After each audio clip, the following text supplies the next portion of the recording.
Salah satu pertanyaan katanya kalau tidak respon bakal menghubungi kontak lain. Apakah kita harus respon supaya tidak menghubungi kontak lain?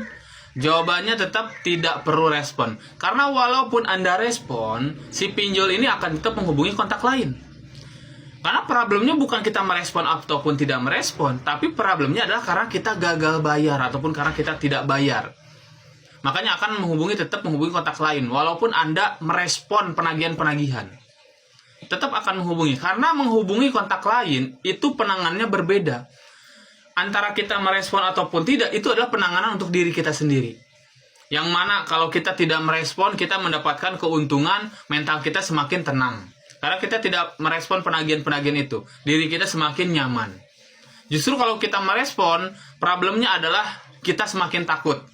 Karena mereka bukan mau direspon, maunya dibayar gitu kan. Jadi bukan mau dijawab doang, tapi maunya dibayar. Kita respon penagihan mereka akan semakin menekan kita. Dan kita mental akan semakin down, semakin tertekan sama mereka, dan kita akan dijadikan target penagihan. Itu problemnya kalau Anda respon. Justru tidak merespon, kita akan semakin tenang. Kalau problem menghubungi kontak lain, itu ada namanya settingan backup kontak namanya. Jadi tidak bisa ibaratnya kita respon ataupun tidak respon merubah hal-hal seperti itu. Tidak bisa, tetap. Karena itu suatu hal yang berbeda lagi. Karena problem kita ibaratnya disebar ke kontak, diteror ke kontak, itu karena kita tidak bayar. Bukan karena masalah kita respon ataupun tidak respon.